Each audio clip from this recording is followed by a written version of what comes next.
Carlos Acosta Milián, uno de los referentes más interesantes que tiene el mundo del teatro, televisión, cine, un actor muy necesario. Háblame de esto. Cuando yo vivía en Cuba, vienen unos directores españoles a La Habana. Se sentaron, vieron la obra, yo no sabía ni que estaban ahí. Cuando se acaba la función, me estaban esperando y me dicen, mira, nosotros vinimos a hacer una película que se va a rodar mitad en España y mitad en Cuba. Si a ti te gusta la película, tú eres el que lo vas a hacer. Era el año 1994. Estábamos en una de las crisis más grandes que existió en esa isla donde nosotros vivimos. Llega el momento en que yo digo, yo no puedo vivir más en este país, aquí no hay más nada que hacer. La imagen tuya en Cuba fue muy utilizada. Comienzo en el mundo teatral, me considero un agente de teatro, y estando en el teatro salto al mundo del cine. Yo daba clases en Cubanacán de 8 de la mañana hasta las 4:30 de la tarde. Cuando yo terminaba, me bañaba, me vestía, pasaba por el comedor, me comía lo que hubiera, me montaba en una guagua y me iba para Mexicano. Regresaba a las 12 de la noche para levantarme al otro día, a las 7 de la mañana. Cuando yo hago Fe y Simpatía, mi cabeza salió un poquito y se dio un poquito de visibilidad dentro del gremio actoral. Yo hacía un doble papel, un hombre y hacía una mujer. La película Plantados, de la narración de tantas verdades ocultas. Cuando se presenta la oportunidad de ser Plantado, yo tenía que hacerlo de todas. No sabíamos que eso existía y estaba ahí. La dictadura hizo con eso como levantó la alfombra y la basura la metió debajo.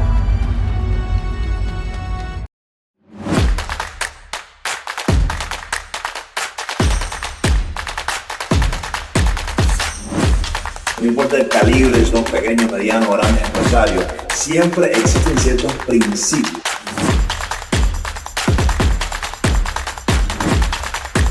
Pasar al siguiente nivel, incrementar nuestro valor en el mercado.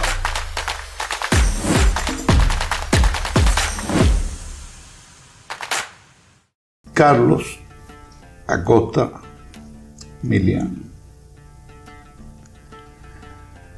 Creo que sin lugar a duda uno de los referentes más interesantes que tiene el mundo del teatro, la televisión, el cine,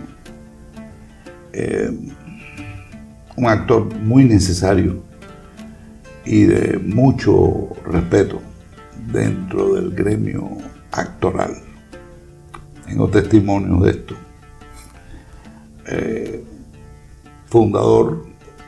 Fundador absoluto de los primeros expedicionarios del grupo El Público. Estás insertado definitivamente en el mundo de la imagen, en serio. Y no has tenido que acudir a las redes como nosotros. Mira tú. Has logrado defender tu posición como actor, a pesar de que es muy difícil escapársele al trabajo alternativo aquí en Miami. Háblame de esto. Bueno, yo ante todo quiero darte las gracias porque me hayas invitado aquí a tu programa. Tú sabes cuánto te admiro, cuánto te respeto y lo que tú eres para mí y para la historia de la actuación cubana. Yo no voy a venir aquí a decírtelo. A mí me han invitado a otro tipo de entrevistas de este corte y cuando tú me llamaste, porque no hubo nadie que mediara para que esto sucediera, cuando tú me llamaste personalmente no dudé un segundo para decirte que sí. Y te lo agradezco eternamente porque creo que tenemos la suerte, no sé cómo es posible que sin haber coincidido antes, mira tú, porque Carlos Acosta Milián surge en el momento en que yo no estoy en Cuba. Exacto. Y bueno, tú sabes que yo me he ido de Cuba en varias ocasiones y resulta que llego y ya te habías ido tú. Mira tú, no podíamos coincidir. Fue algo muy curioso. Y la gente decía, oh, si Carlos Acosta estuviera aquí, le decían allá, yo decía, caramba, Carlos Acosta, yo trataba de ubicarlo. Después pude ver mucho material tuyo y realmente quedé fascinado. tuvimos la suerte de compartir ahora y fue como un flechazo, yo no sé, llamémoslo así. En mi caso era un deseo necesario que yo tenía, sí, de coincidir en algo contigo. Yo quedé fascinado con conocerte y te considero hoy, mira tú, independientemente que hace poco tiempo que estamos compartiendo, te considero uno de mis grandes afectos y uno de mis grandes amigos. Mira tú, Carlito. Cuéntame un poco de cómo puedes llevar esta dualidad. Es duro. Es difícil. Y bueno, retomo lo que me preguntaste al principio. Cuando yo vivía en Cuba, yo únicamente actuaba. Es decir, en Cuba vivimos de nuestra profesión, mal vivimos, digámoslo así. Y cuando yo me voy a España, que llega el momento en que yo digo, yo no puedo vivir más en este país, ya aquí yo lo tengo todo, ya que tengo todas las naves quemadas, aquí no hay más nada que hacer. Sí. Se me da la oportunidad, que no a todo el mundo se le da la oportunidad. Hubo mucho trabajo en Cuba, al menos en una etapa. Sí. Yo no estaba, pero sé que es un referente, por eso hablo de referente, porque sé que en algún momento, en alguna ocasión, Cuba, la imagen tuya en Cuba fue muy utilizada. Sí. O sea, tanto en el teatro como en la televisión, novelas, en fin, cosas. Sí, yo comienzo en el mundo teatral, me considero un agente de teatro. Fundamentalmente. He trabajado bastante en teatro con gente bien talentosa y después yo doy el salto, mira qué curioso, generalmente uno primero a teatro, televisión y cine. Sí. Y estando en el teatro salto al mundo del cine, me cayó así. Incluso mi primera película no la ruedo en Cuba, me voy a rodarla a España. Y ahí es cuando se establece mi vínculo con España. Pero bueno, respondiéndote un poco lo que te decía, lo que tú me preguntabas al principio, cómo vivir sin acudir a las redes sociales, sin hacer todo tipo de trabajo, eso hay una sola manera de hacerlo, Albertico. Y es buscándote un trabajo alternativo que cada 15 días te garantice un cheque, porque cada 30 días, sin demorarse un día en este maravilloso país donde vivimos, llega una cosa que se llama los biles y hay que pagarla. Entonces, también a manera de libertad, es decir, yo respeto mucho mi profesión, me considero un obrero de esta profesión y la respeto mucho, entonces me lanzo en historias en las que yo crea realmente por algo, porque crea en su historia, porque crea en el director, porque crea en los actores con los que voy a trabajar. Siempre me lanzo en una historia que yo vaya a disfrutar, porque una historia que yo no disfrute, lo único que espero es que me pongan un cheque con unos cuantos ceros. Yeah. Y entonces tú dices, mira, aquí tengo que estar porque no hay más remedio y lo voy a hacer. Claro. Yo te he visto creer firmemente y desde una fe absoluta en tus personajes y te he visto defenderlos como un león, esos personajes. Sí. Y eso solo viene de un gran actor. Bueno. Yo me lanzo en las historias en las que yo creo. Yo no puedo. Esta profesión es de mucha honestidad.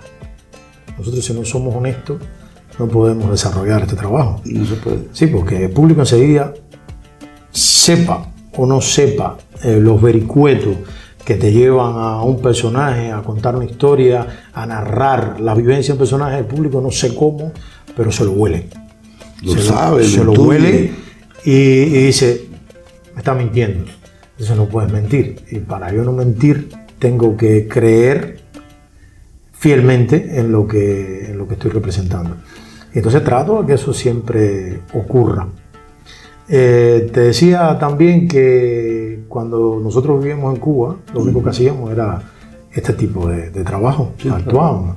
Es cierto que yo trabajé bastante en teatro, Es cierto que tuve la suerte de salir en varias ocasiones fuera de Cuba a trabajar, ya sea por teatro, por cine, por televisión. Eso me daba una economía que era mentira, porque salía, traía los tanques de gasolina llenos. Como dice, el televisor de la derrota. Exacto. Llegas con los tanques de gasolina un poco más o menos llenos, pero eso se te va rápido. Se te va rápido y entonces estás en la misma necesidad de al principio. ¿Cómo vio Carlito este éxodo tuyo, este despegar tuyo, cuando apenas el público era incipiente? El público, el teatro me refiero. Teatro público, sí, teatro público. El público del público nunca ha sido incipiente, o sea, es el gran público. ¿Cómo vio Carlito, cómo lo interpretó este éxodo, este despegar tuyo hacia el mundo de la imagen de pronto? Mira, Carlos Díaz y yo trabajamos mucho tiempo juntos. Llegó un punto en que nos mirábamos y sin hablar. Yo sabía lo que quería y él sabía qué yo le podía dar. Yeah. Es decir, llegamos a un nivel de comunión muy fuerte. Yo era alumno de la Escuela Nacional de Arte y tenía una profesora de dramaturgia que estaba embarazada. Te hago la historia porque tú eras los orígenes. Yo tenía 19 años. Y la profesora de dramaturgia estaba embarazada. Llega el momento del parto y se va. Y entonces mandan a un profesor emergente que es Carlos Díaz. No sabíamos, no era Carlos Díaz en aquel momento, era un profesor. Y entonces Carlos empieza a dar clases, la gente se empieza a identificar mucho con él. Él tenía un método que era completamente diferente a un maestro, una pizarra, un libro. Por ejemplo, Carlos un día llegó y dijo, estas clases están muy aburridas, vámonos, un lugar que tú conoces, vámonos para la cocinita de playa a la clase. Acción, ícono de la formación de actores. Exacto. Entonces él cogió, nos invitó a toda la clase, nos sentamos ahí, comimos, hablamos y fue algo diferente que nosotros nunca habíamos hecho. A partir de ahí él empezó a interesarse en los ejercicios de actuación, en las pruebas de actuación, que él no daba actuación. Y yo me acuerdo que en aquella época yo estaba haciendo Requiem por Giannini para un colega mío que estaba haciendo dirección y me cogió para hacer el Giannini. Yo en aquella época tenía 19 años y no era esto que está aquí. Todavía eres un galán, todavía eres un gran galán. Y entonces, Carlos va a ver la prueba y cuando termina la prueba me dice, oye, yo tengo un grupo de teatro en Bejucal, porque Carlos es oriundo de Bejucal. Yo tengo un grupo de teatro en Bejucal y estoy montando una obra que se llama La puta respetuosa, de Jean-Paul Sartre. Tengo un personaje que es el galán de la obra, que no tengo todavía definido quién me lo haga y a mí me gustaría que tú lo hicieras. Yo tenía 19 años, Petico. Nosotros estábamos en playa, en Cubanacán. Yo daba clases en Cubanacán de 8 de la mañana, parábamos a las 12 días para ir a almorzar y seguíamos por la tarde hasta las 4:30 de la tarde. Cuando yo terminaba a las 4:30 de la tarde me iba para Las Vegas, me bañaba, me vestía, pasaba por el comedor, me comía lo que hubiera y cogía, me montaba en una guagua y me iba para Bejucal, brother, a ensayar la Ramera Respetuosa. Regresaba a las 12 de la noche para levantarme al otro día, a las 7 de la mañana. Creo que ese fue el origen y él siempre se mantuvo. Supo valorar eso. Sí, ¿no? Se mantuvo fiel a eso y siempre me empezó a llamar, a utilizar, hizo varios montajes más en ese grupo de Bejucal que se llamaba Teatro Ensayo, hasta que se le da la oportunidad de dirigir profesionalmente y presentar en el Teatro Nacional de Cuba, gracias a Pedro Rentería, que en gloria esté, fue quien le dio la oportunidad para que dirigiera la trilogía. Cuando yo salgo de la escuela, yo me presento a un grupo de teatro que dirigía el maestro Roberto Blanco, hace unas audiciones y entro a trabajar con Roberto. Te estoy más o menos dando la base para que tú veas cómo después viene lo siguiente. Sí, pero es una super base. Bueno, entonces después cogemos y Carlos, yo estaba con Roberto, hice 2 o 3 obras con Roberto. Carlos funda, bueno, no funda todavía, le dan la posibilidad de dirigir algo Y Pedro Rentería le dice, mira, yo creo que esta es una buena oportunidad para ti, pero yo quiero hacer una trilogía de teatro norteamericano. Proponme 3 horas de teatro norteamericano. Pedro era un ferviente amante del teatro norteamericano. Exacto. Lo conocía, había vivido mucho en acuérdate que él hizo un tranvía llamado Deseo genialmente bien. con Lilian Yelena. Yo lo sé. Creo que él hacía el Mish. Creo que por ahí surgió después. Claro, después Mauricio y toda esa gente. Y entonces Pedro le dice, mira, esta es la oportunidad que tú tienes. Si tú quieres demostrar que tú eres director, hazlo en grande. Entonces Carlos se fue, estudió las obras, escogió Té y Simpatía, Zoológico de Cristal y un tranvía llamado Deseo.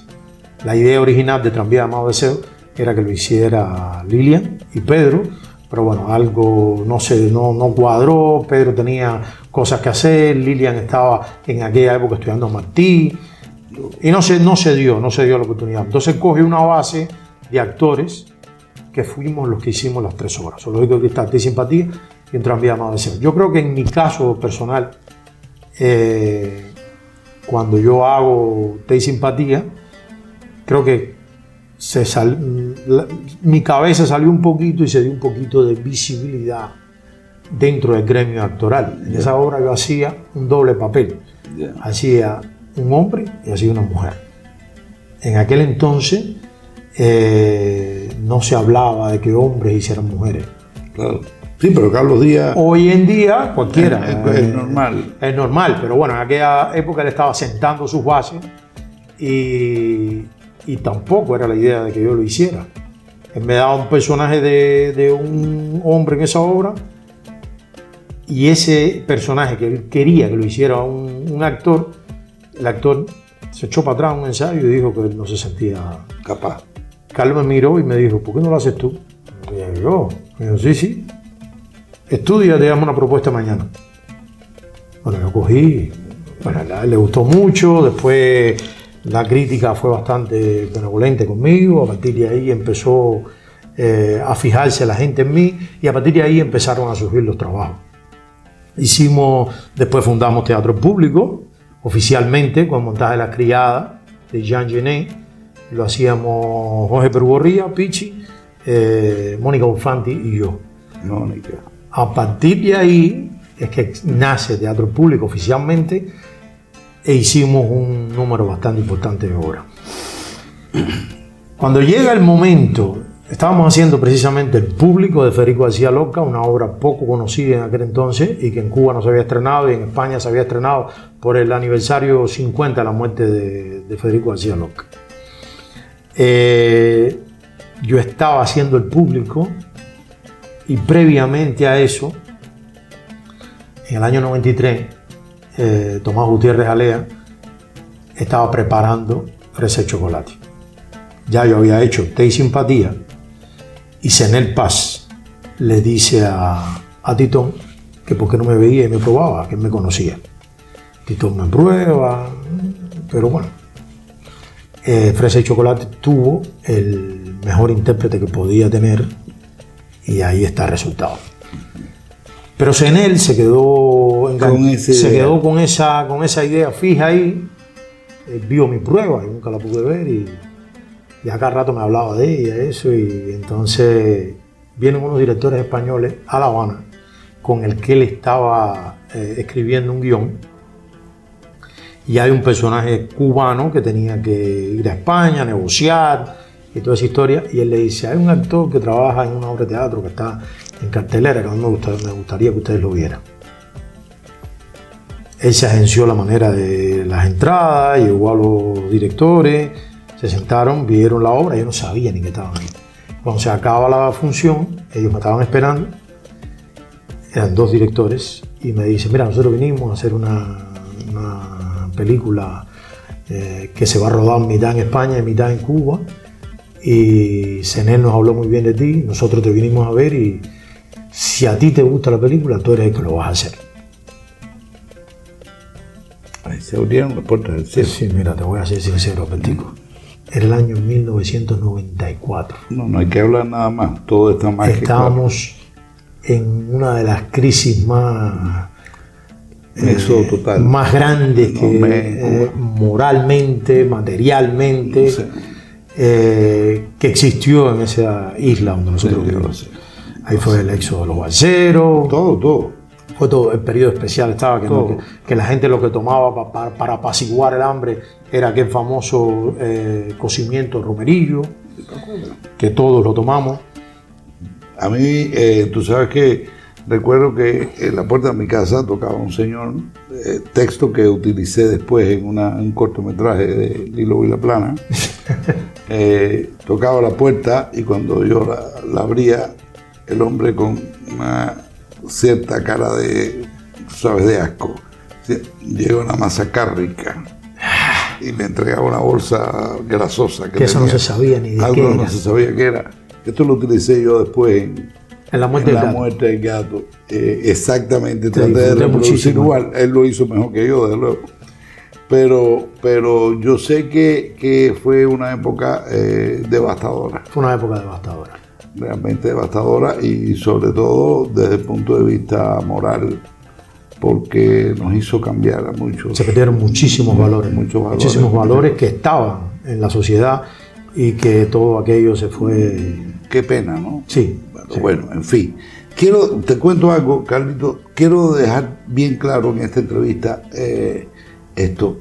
Esta entrevista que yo te estoy haciendo está realizada absolutamente sin ninguna, y es única exclusivamente en tu caso. Quiero que estés muy consciente de esto, sin ninguna referencia. Quiero que sea pura y limpia como tú.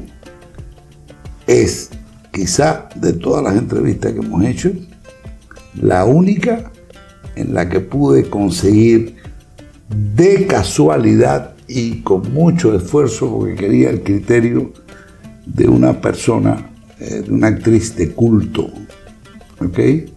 Así la llamo yo, las actrices que más he respetado toda mi vida y más he admirado, y pude hablar apenas por teléfono con Broselianda Hernández.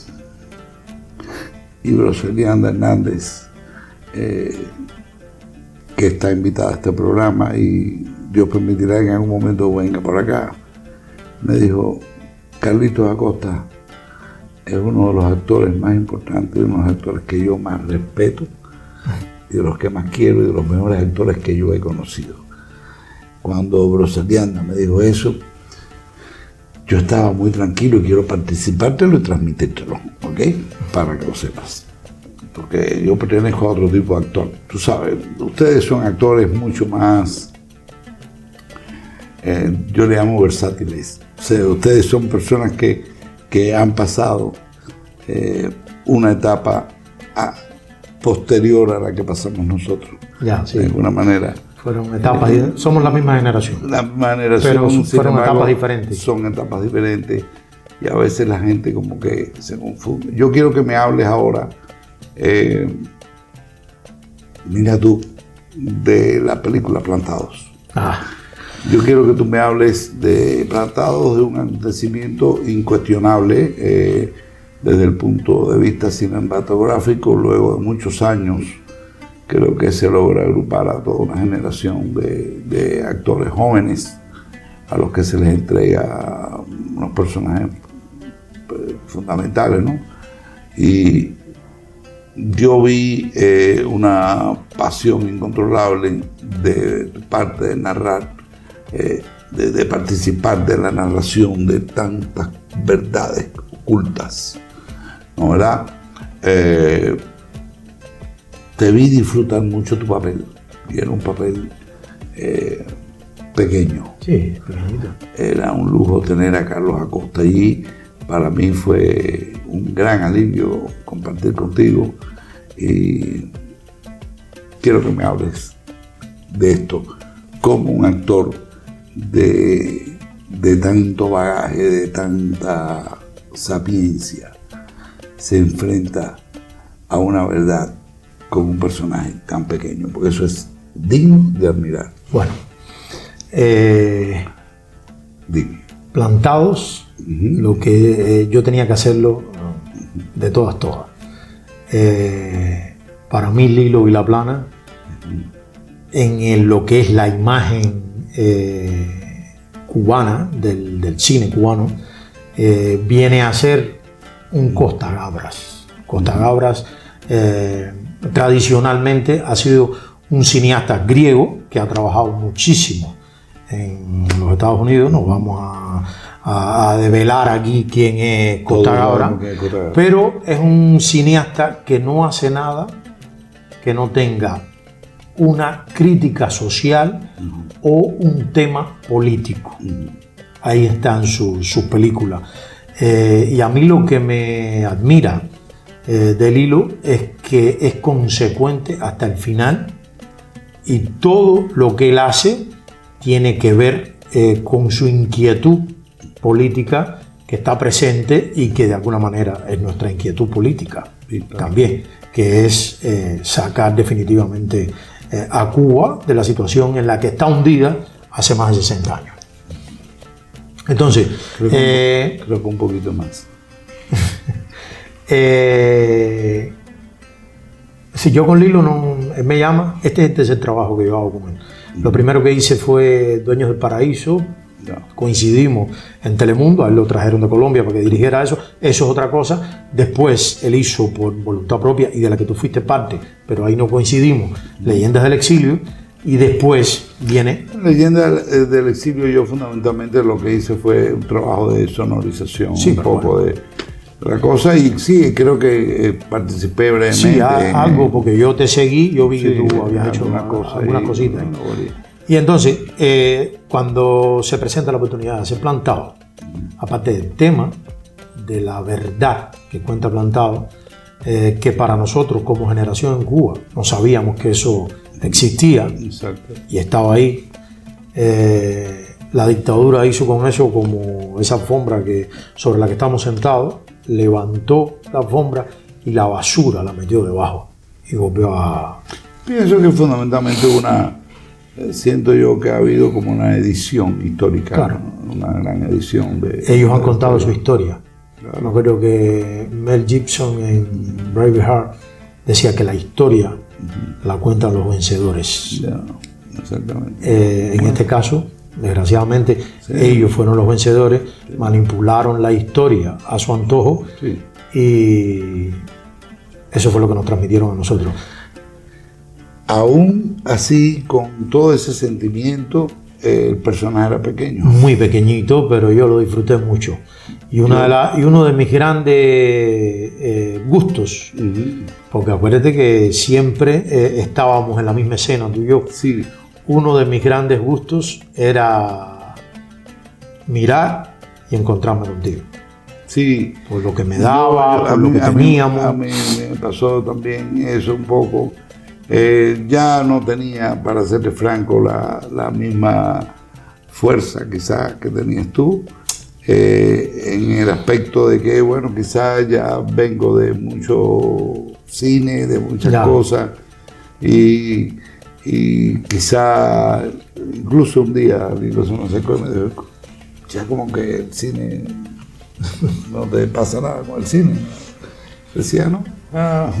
O sea, ya miraba la cosa de otra manera, pero siempre lo he visto como una situación importante, este trabajo que se hizo, y creo que va a ser un testimonio. Yo creo que sí, inevitablemente necesario. ¿Tú has visto algo? Creo que es necesario. No he visto nada. Yo vi una copia y no he tenido, le decía a Lilo hace unos días que yo no he podido, yo no he tenido por falta de tiempo. Yo no he podido realmente, tú sabes que estoy inmerso, estás metido en esta vorágine que es tremenda, que no te deja tiempo para nada. No hay tiempo para nada.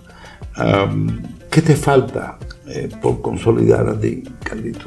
¿Qué me falta? Sí. Siempre me falta, Bertico, el siguiente trabajo. El siguiente trabajo como actor. Yo creo, y yo te admiro mucho, te lo digo, porque tú eres un artista en toda el concepto de la palabra.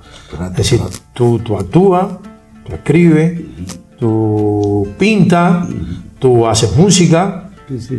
Claro. Mira, yo malamente actúo y... Pero espérate, te cuento, a mí me dicen que te falta por hacer y yo siempre digo, a mí me falta hacer todo eso bien.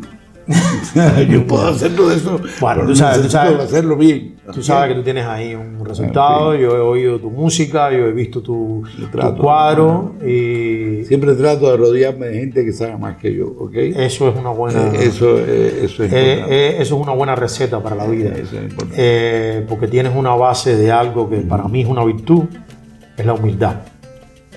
Claro. La humildad, el día que la perdamos, A veces estamos... lucho mucho, siempre quedo muy decepcionado con el ego, Carlos. Yo no puedo soportar la cuestión del ególatra. Exacto. No puedo, hay cosas con las que ya no puedo, quizás no puedo entenderla, no tengo la capacidad de aceptar esos espacios. Y realmente me siento muy molesto a veces, tú sabes, Con toda razón. porque yo sé el esfuerzo, el trabajo con que se trabaja en este medio, sé las verdades de este medio, sé las complicaciones, los déficits con los que trabajamos, y cuando en medio de tantas dificultades en las que estamos, tanto que hemos pasado los actores cubanos acá en Miami, ha sido tan complejo para muchos, para otros, Dios los bendiga, ha sido más fácil. Podrías comenzar de cero otra vez, Carlito. Es que yo siempre estoy empezando de cero. Cuando empecé en Cuba, cuando me fui para España, cuando llegué aquí. ¿Extrañas España? Sí, tengo mis momentos. Sobre todo la buena comida española, que tú la conoces muy bien. Yo la extraño todo. Y tú eres un cocinero. Yo me muero por España. Tú lo sabes. Pero sí, yo creo que soy afortunado porque cada vez que he cerrado un ciclo he tenido la dicha, la buena fortuna, de que se me ha abierto una nueva puerta para poder comenzar de cero. Y mientras tenga eso, creo que puedo comenzar de cero. Mi padre, de manera muy irónica, siempre decía: Dios aprieta, pero no suelta. También es verdad. Te aprieta ahí y dice: créete que te voy a dejar respirar. Sí, pero bueno, hasta el final está ahí. ¿Te arrepientes de algo? De nada. Creo que todo lo que he hecho hasta aquí lo volvería a hacer de nuevo. Y lo has hecho desde la fe. Y me he equivocado. Obvio, claro. Y me he equivocado. Yo lo sé, todos nos hemos equivocado. Y lo que me falta. Nos falta por equivocarnos muchas veces. Si mañana, Carlos, porque así lo veo y no sé por qué estoy un poco místico hoy. Pero si mañana estuvieras al frente de una película como director, ¿qué tema escogerías?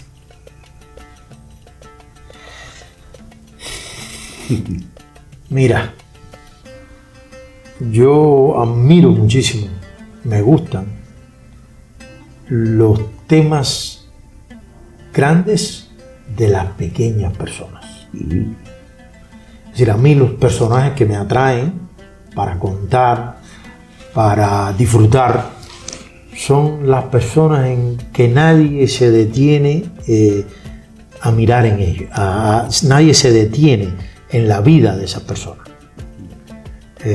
La vida de un actor, la vida de un cantante, la vida de un bailarín, la vida de un político, todo el mundo la mira. A mí me interesa más la vida de una persona aparentemente insignificante ante los ojos de los demás, pero con unos temas casi universales. Son los grandes gigantes, exacto, en realidad. Generalmente los héroes. Los grandes héroes. Los grandes héroes surgen de la nada. Exacto. ¿Qué crees que le falta hoy a las relaciones humanas? Sinceridad. Sinceridad. Vamos por la vida con máscaras y cuando yo me acerco a ti y te miro a los ojos y estoy al lado tuyo y te digo, Albert, qué rica te quedaron las lentejas que hiciste. Eso es Sheila. Vamos a empezar por la verdad y a ser sinceros. Bueno, tú me dijiste que las habías hecho tú. Bueno, Y yo me las comí convencido. Ese día, No, las hizo Sheila asesorada por ti. ese día las hizo, sí, las hice yo, ¿verdad? Cierto, tienes razón. Pero creo que lo que falta es eso, sinceridad. Creo que la gente no se muestra tal cual es. Yo creo que la gente siempre va con una coraza y yo creo que uno se debe acercar al otro y decirte, mira, ahora mismo soy débil, no te puedo dar seguridad porque yo soy débil. Y esto es lo que yo tengo para ofrecerte, yo no te puedo ofrecer más que esto. Y soy así. ¿Será, porque yo tengo que venir como un Superman si no lo soy. será eso, humildad? ¿Será comunicación? Es tan importante tener la humildad de poder entender que hace falta comunicarnos. De eso se trata. Y en el tema de las relaciones humanas también a mí hay algo que yo siempre tengo en cuenta cuando me relaciono con alguien. Y creo que a todos en algún momento nos falta, a mí me falta y por eso trato de imponérmelo como disciplina. A la persona que tienes enfrente también tiene un background que es su tragedia personal, es su vida que está defendiendo cada día de la vida. Entonces tú tienes que tratarte con esa persona. Tú no eres el único que tiene problemas. Tú eres un ser minúsculo más y esa persona tiene otros problemas. Entonces tú tienes que tratar de a cada persona que te encuentre ser amable con esa persona porque esa persona también tiene problemas. Así es. Yo creo que ahí es donde va el tema. Nunca nos ponemos en los zapatos de la otra persona. Nunca. Vamos a lo nuestro, a lo nuestro. Somos egoístas por naturaleza. Somos muy egoístas. Y la persona que tienes enfrente también tiene problemas. Exacto. Es parte nuestra también. Todo está unido. Exacto. Todo está unido. Carlito, te veo en el Quijote. ¿Sabías eso? No sé por qué. A mí me Yo encanta. no sé si va a ser un Quijote aquí en Miami. A mí me encanta. Es un personaje que me encanta. Creo que te voy a haber montado un día en un caballo haciendo el Quijote y creo que yo me voy a ver al lado tuyo. ¡Wow! Eso sería... Podría ser una buena dupla y una analogía interesante. Eso sería un regalo del cielo. No sé si este caballo y este burrito sería a lo mejor una moto con sidecar. A lo mejor puede ser una versión moderna de Quijote. Del Quijote, pero creo que por ahí va un poco la cosa. Gracias por acompañarme. No, gracias a ti. Gracias por estar aquí, Gracias a ti. por haber estado aquí, te lo agradezco de corazón, de verdad. Sí, pero yo no voy a faltar al rito que identifica nuestra amistad. No te lo quise recordar por un problema de humildad y de decencia. Pero tú y yo como amigos, siempre que nos vemos, compartimos la pasión de fumar buenos tabacos. Yo sé. Tú me regalas algunas veces y yo te regalo. Yo lo sé. Hoy yo he traído este tabaco especialmente para ti, para regalártelo. Dios permitirá que uno pueda fumar. Hombre, porque hoy lo necesito. Tiempo te va a sobrar. Gracias, Carlito, por estar aquí. No, mi hermano. De verdad, te de quiero. corazón, yo te quiero más. Yo te quiero. Te lo puedo asegurar.